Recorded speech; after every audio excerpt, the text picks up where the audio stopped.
صباح الخير. عاملين ايه؟ النهارده الصبح، اول ما جيت نزلت اخدت قرار كده ان انا ادخل منطقة الخمسين والنزهة اتنين، افرجكوا على شوارعها جميلة بعد شوية المطر اللي نزلت امبارح. بس سامحوني، انا يعني ممكن بصور كده شوية يعني بطريقة بدائية، مجرد بس ان انا ماسك الموبايل والكاميرا مش اكتر. فهتلاقوا ايه اثناء التصوير كده وانا ماشي بالعربية في الشوارع؟ طبعا انتوا عارفين يعني فيها كمية مطبات وحفر مش طبيعية. فسامحوني لو هتلاقوا الموبايل بيتهز شوية بيقع مش عارف ايه، فمعلش سامحوني، هحاول ان انا اثبته قدر الامكان. يلا بينا كده نبتدي، ناخد جولة ونشوف الشوارع الجميلة اللي شبه النوتيلا او شبه الشوكولاتة اللي انتوا هتتفرجوا عليها دلوقتي. يلا بينا. يمكن انا دلوقتي موجود معاكم في شارع 27. احاول اني انا يعني اجيب لكم كده الكاميرا على الشارع. شايفين المنظر يعني؟ وللمرة التانية سامحوني على طريقة التصوير اللي أنا بصور بيها. طبعا هي مش أحسن حاجة في الدنيا، بس يعني أنا بحاول بس أنقل لكم الصورة كده على قد ما أقدر. أنا عايز أقول لكم مفيش إنسان بيقدر يمشي في شوارع المنطقة دي أثناء الشتاء. أنا مش بذم فيها، بس هي يعني الفكرة كلها إنه يعني حرام والله. منطقة شوارعها واسعة قوي وبراجها جميلة زي ما انتم شايفين، لكن شوارعها للأسف في منتهى السوء. يعني العربيات بتمشي راحة جدا، لكن الناس ما بتقدرش تمشي على رجليها خالص. ده ال27. يعني انا هحاول ان انا ادخل لكم كمان ال50، هوريكم مشاهد يعني للاسف يعني محزنة. انتوا عارفين يا جماعة المشكلة في ايه؟ المشكلة انه المنطقة دي هي تعتبر جنب المطار، بينها وبين المطار مسافة بسيطة جدا، يعني لا تتعدى 5 دقايق تكون في المطار. ده اولا. ثانيا انت بتتكلم ان برضو انت من هنا لحد مصر الجديدة 10 دقايق. يعني شوف انا خدت يعني مطب بصراحة يعني عظمة. شايفين يا جماعة الشوارع عاملة ازاي؟ شايفين سمك وارتفاع الطين عن الارض ما يسمحش ابدا ان بني ادم يعني يقدر ان هو يمشي فيه على رجليه. رجليه كلها هتغرز في اللي انتوا شايفينه ده. فيا جماعة منطقة تعتبر في قلب القاهرة. يعني هي مش بقول لكم مثلا هي في الضواحي حتة بعيدة، ارياف، لا هي مش كده خالص. يعني دي منطقة بينها وما بين مصر الجديدة ومدينة نصر ما تتعداش 10 دقايق. جنب المطار. جسر السويس كده هيبقى قدامي، لو انا فضلت مكمل على طول جسر السويس هيبقى قدامي. اعدي جسر السويس ابقى في جوزيف تيتو. فاحنا هنا يا جماعة مش بنتكلم على منطقة يعني ريفية، لا خالص، هي مش كده. ده يا جماعة حال ال27. انتوا لو تلاحظوا ما فيش بني ادم قادر يمشي في وسط الطريق. تعالوا بقى كده ايه ادخل لكم كده في ال50، ولا خليكم معايا؟ يعني خليكم معايا تشوفوا المشهد الجميل ده. انا بس عايز اوضح برضو نقطة. الواحد هنا مش بينتقد يعني وضع او ان هو بيغلط ولا بيقول تعالوا شوفوا البلد بقت عاملة ازاي او لا، الموضوع مش كده. يعني مش هنستفيد بقى حاجة لما نعمل كده، بس هنستفيد ممكن حاجة واحدة. لما الفيديو ده مثلا هو وغيره، اكيد في ناس كتير زي ممكن تكون بتعمل كده.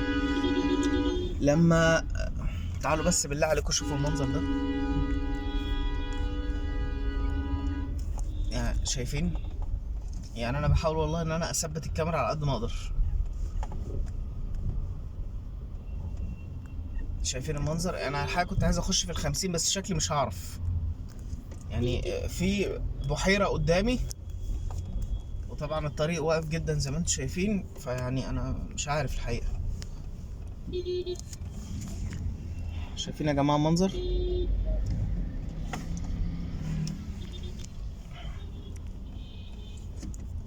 الواحد مش عارف يقول ايه. هو ده ال50 يا جماعه. قولوا لي مين انسان طبيعي يعرف يمشي في الشوارع بالمنظر ده؟ يعني انا عايز اقول لكم ما دخل جوه العربيه، يعني انا سامع صوتها وهي يعني ما ارتفاعها عالي جدا. ف خليني مكمل معاكم لحد اخر ال27 عشان تشوفوا المنظر. يعني ايه رايكم؟ النفق اهو قدامي. اللي انا عايز اقوله ايه، اكيد انا او غيري ممكن نكون بننزل الحاجات السلبيه اللي انتوا شايفينها دي بغرض وبنية حاجه واحده بس، ان يمكن الحاجه دي تقع مع حد مسؤول يتفرج عليها، تمام؟ يصعب عليه حاله الناس دي، الناس اللي ساكنه هنا دي اللي مش عارفه تمشي في الشوارع.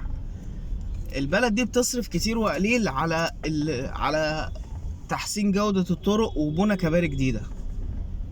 فمنطقه زي دي لو خدت ربع اللي بيتصرف على اي منطقة تانية بيتحسن فيها طريق او بيتبني فيها كوبري جديد، المنطقة دي هتتنقل في مكان تاني خالص، حتى اسعارها هتعلى وي والكلام ده. فبعيدا عن اسعار يا سيدي وبعيدا عن كل الكلام ده، يعني اي حد مسؤول المفروض انه الناس اللي ساكنة مثلا في منطقة زي دي يصعبوا عليه ان هم مش عارفين يمشوا في الشارع. احنا يا جماعة في دولة، وحتى الرئيس مرة قال انا عشان خاطر اعرف اخلي الناس تمشي في شارع بزيل صف عمارات بحاله. عشان خاطر ان هو يوسع منطقة ساعات كان بيزيل صف عمارات بحاله عشان خاطر بس يعمل ايه، يعمل طريق الناس تعرف تمشي عليه. لا هنا هي الطرق واسعة جدا جدا، والناس هتعرف تمشي كويس، بس تمهد الطريق لا اكتر ولا اقل. وعلى فكرة انا من كلامي مع ناس كتير هنا لقيت ان الناس على الرغم ان هي طبعا المنطقة هتقول لي ان هي مخالفة وانها مش عارف ايه، الناس خلاص يعني قدمت على مصالحات ودفعت الجدية وي والكلام ده، واتقال لهم وقتها ان انتوا لو دفعتوا الكلام دوت انتوا كفاءة منطقتكم هتتحسن، و هيبتدي بقى النظر ليها وهتبتدي سفلات الطرق وتحسين المرافق وي والكلام ده. وطبعا الكلام ده ما حصلش.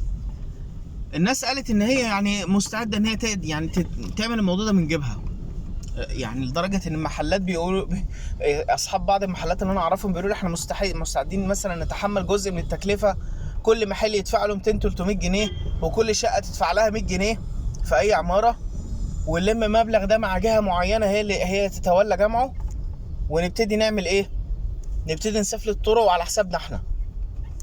يعني هم حتى مش عايزين ان حد يعمل لهم حاجه، هيعملوا الموضوع ده على حسابهم بس يتعمل. فهي دي النقطة. مثلا انا خرجت بحمد الله خلاص من المنطقة، فالحمد لله. يعني انا حبيت بس انقل لكم صورة كده بسيطة عن اللي انا شفته هنا، عشان برضو هرجع اقول لكم الناس بتقول لي من وقت للتاني كده عايزين يشوفوا حالة المنطقة دي وصلت لايه، خصوصا الناس اللي هي مش ساكنة فيها، اللي شارين ومش ساكنين فيها، فبقوا عايزين يعرفوا ايه الجديد وايه اللي حصل. اقول لهم انه لا، هو لا جديد يذكر ولا قديم يعاد. وضع المنطقة في الشتاء هو مفيش اي تغيير ومفيش اي تحسن للأسف. فيعني يا مسهل الحال ان شاء الله بكرة يكون احسن.